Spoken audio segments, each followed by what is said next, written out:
All right, so thank you to Julio and the organizers for inviting me to this. I'll give you in the next 15 minutes or so a short overview of our work. The title is slightly different from the one Julio mentioned, but we'll talk a little bit about degradation as well.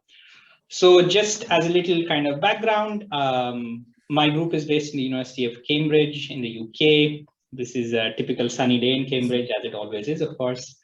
My group is composed of about 20 or so researchers. We're a mix of physicists and chemists. And what we're interested in is various material systems and the use of laser spectroscopy and microscopy to understand the dynamics of these materials.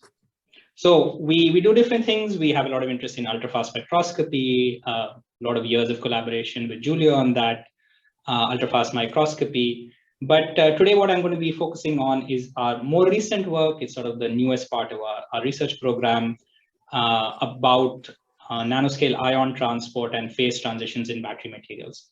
So our approach to this is perhaps similar to many of you here. We are kind of not from a battery community, where that's not what our background is. Our background is in laser spectroscopy, semiconductor science, things like that. So we approach it in a kind of very different way. But a lot of the key problems will be familiar to you.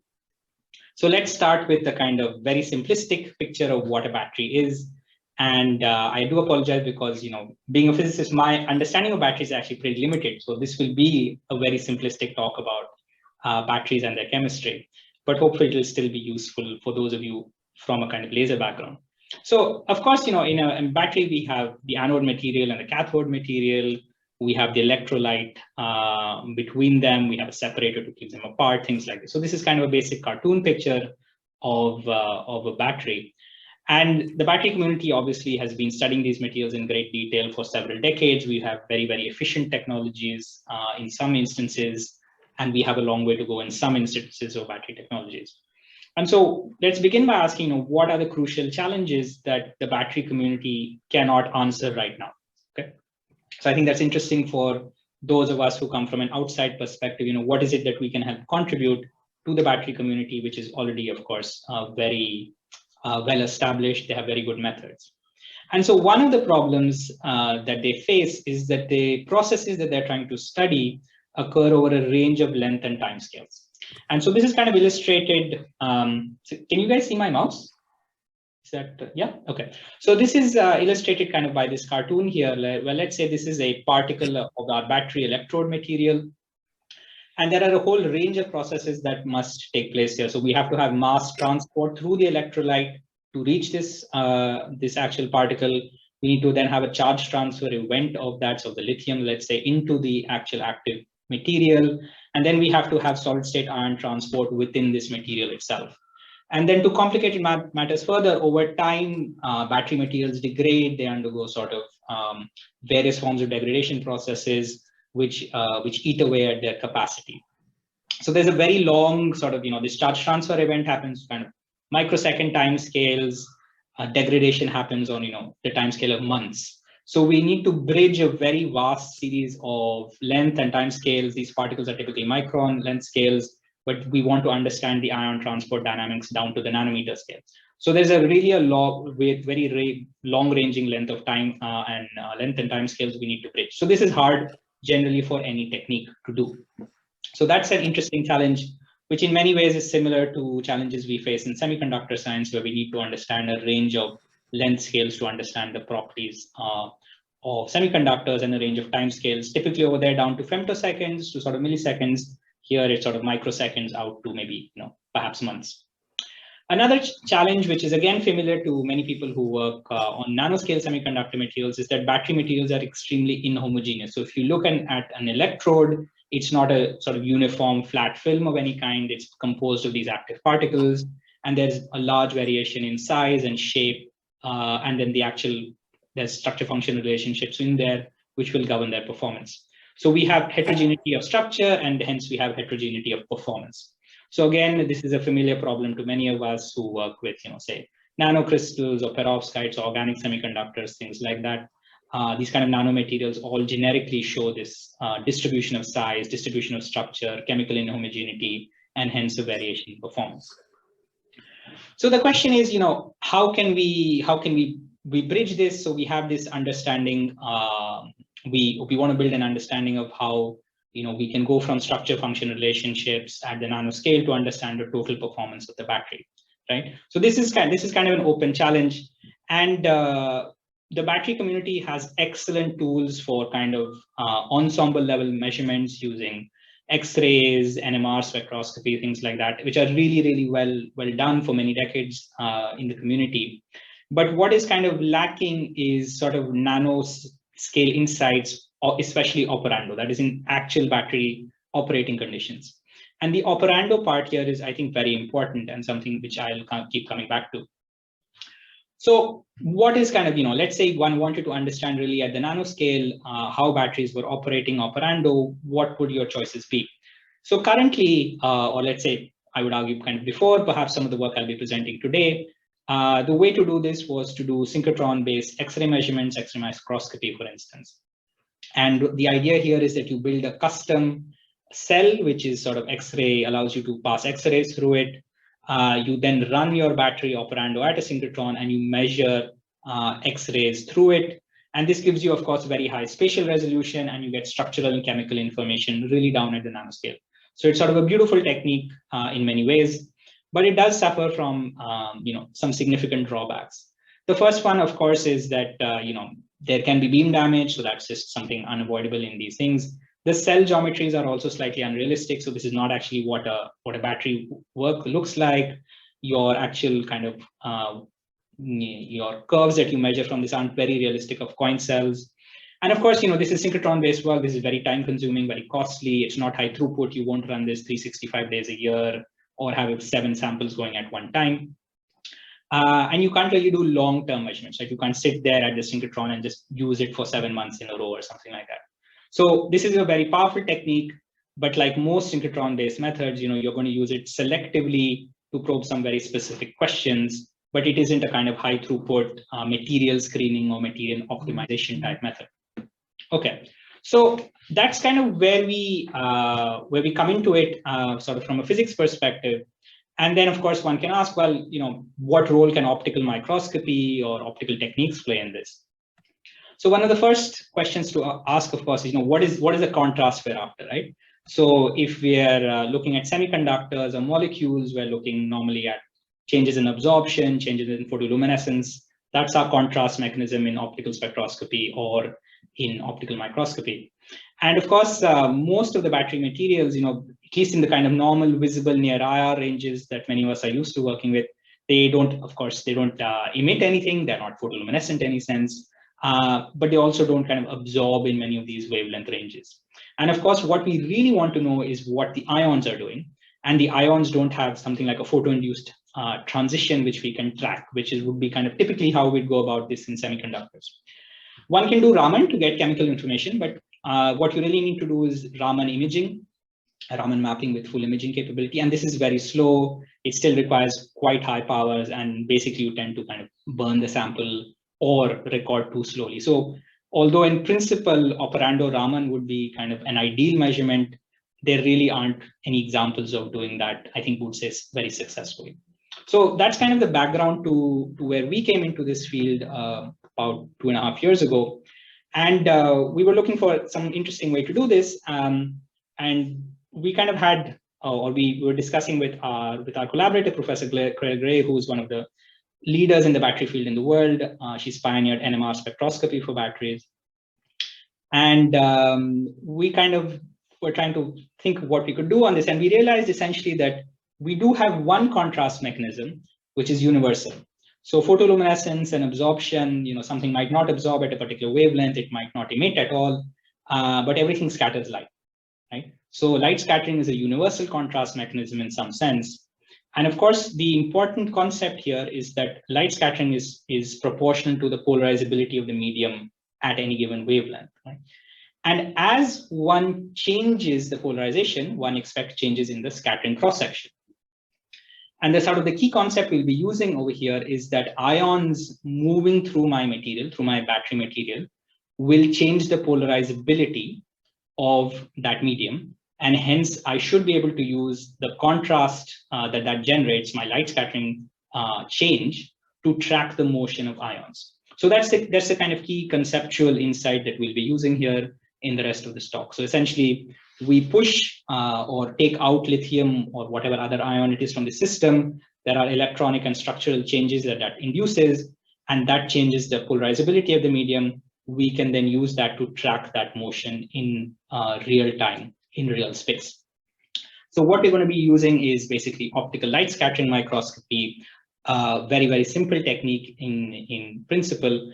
But what we can then do is actually, as I'll show you, we can track very complicated phenomena with very high precision.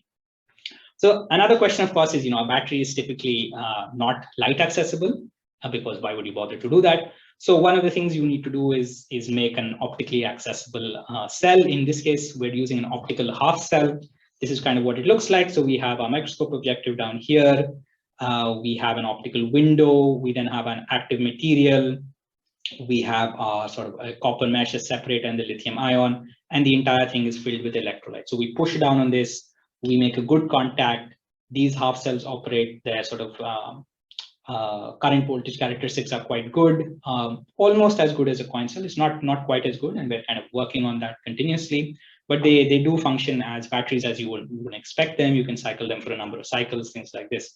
So the electrochemistry of the battery works more or less as we would expect in a kind of conventional battery, and the rest is essentially a kind of modified optical scattering microscope. So some of the advantages for anyone who's ever used kind of simple optical microscopy, especially something like scattering, is we have very, very fast time resolution, right? So batteries operate very slowly for a lot of the processes we're going to be talking about. So even in the fastest charging batteries that we have dealt with, we still are kind of have much faster time resolution than we need. We are sort of sub-millisecond acquisition. We can choose the wavelength we probe at and essentially use very low intensity light, so there's no beam damage induced by this. The optical setup is very, very simple, and this can be built at very low cost. And you can run it 24/7, right? So you can run this 365 days a year, 24/7. You can have multiple ones in the same lab. You can sort of essentially leave cells to run for months and months and look at degradation if you want to do things like this. So from a kind of measurement practicality perspective, it's kind of a very simple technique, very easy to implement, and you can, in principle, as I'll show you, can do really high throughput measurements. Right, so those are sort of the advantages. Now let me kind of I'll give you two examples in my talk today. And we'll start with a material called lithium cobalt oxide. My assumption here is that most people are not battery chemists, so I'll kind of go into this in not too much detail, not that I know very much detail myself of the actual chemistry. But lithium cobalt oxide is important because it is the most ubiquitously commercialized cathode material out there, and you own some of it. This is what's in your cell phone, it's what's in your laptop, right? So this material has been studied for 40 years, it's been commercialized for more than 20 years. We do know how to make this material really well.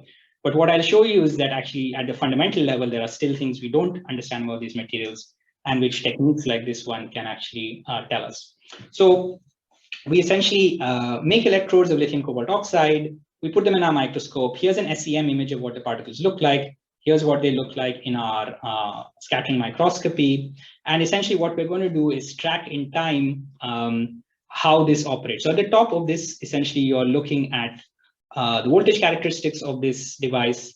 Here you're looking at the total scattering cross-section, and here's a kind of imaging video of a single particle of this material. And I'll play this again, but what you can see in this essentially is that as we cycle this material, as we go through the delithiation and the relithiation, we can see changes in optical contrast, and we can see all sorts of things happening in this material. We can see a lot of fringes moving through across it. We can see abrupt phase transitions, things like this. I'll play it once again. And you can see as soon as we come to these pink marked areas, things start to happen on the particle. You can see stuff moving in from the edge towards the center. You will see perhaps, hopefully the video is clear, but as we hit these blue lines here, we get an ordering transition, and you can suddenly see sort of, it looks as if like something snaps in the particle, then kind of goes the other way. And again, we now see at this biphasic region, this another pink, you can see again, something starts to move across the particle. Right, so the question is, what is this? What does it mean? We can see from the electrochemistry that these changes in contrast, these sort of changes in the optical images we look at correspond to known regions where there are sort of phase transitions, or we should be entering different sort of phases of in this material. So it's clear that the technique is picking up on something. And essentially what we can work out is that we can work out essentially the mechanistic picture of how lithium is going into this material. And what we were able to show is that, sort of during the delithiation, there's something called a shrinking core mechanism. You can kind of see this, and it's sort of shown in the cartoon over there. And you can see it on the video on the left. Essentially, you have kind of a phase front which moves in from the exterior towards the interior of the particle. Whereas in the lithiation step, actually the process is different. There's a sort of intercalation wave mechanism, which is charge transfer limited. So you actually have different limitations in charging and discharging in these materials. So this is interesting because, of course, in principle, this material is something that we have commercialized. We should know all about it. Yet actually at the nanoscale, one can still sort of provide these insights. And of course, we can sort of track this sort of stuff in real time. And the spatial precision for tracking these fronts is sub 50 nanometers. I'm happy to discuss how that comes about later. I'll quickly give you another example. Many of you know, of course, that there's a great push towards developing batteries for electric vehicles. And one of the leading contenders for that is what is known as NMCs. So this is lithium, nickel, manganese chloride, cobalts. And essentially, this is kind of touted as the future. Most of the electric vehicles you buy have some kind of NMCs in there. Tesla keeps switching out from this one or the other one. But NMCs have a problem, right? And this is one of the reasons that sort of still holds back electric vehicles to some extent, and is that they have very high energy densities, but they have poor stability.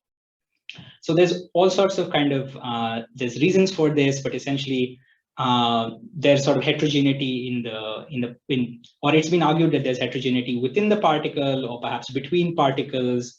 And it's not really clear essentially what is going on, what's sort of leading to these things. One of the things, for instance, is that, you buy one of these batteries and after the first few cycles, you lose about 10% of the capacity, right? Which is very, very major. So you lose 10% of the capacity the first time you charge and discharge this thing. So what is the cause for that? Okay. And this is kind of hard to identify using ensemble methodologies. So I'm sort of showing you a few papers here where people have done this, include colleagues of ours here in Cambridge, through NMR, for instance. But really what you like to see is what's happening at that kind of nano level in these materials. So that's something we can do here.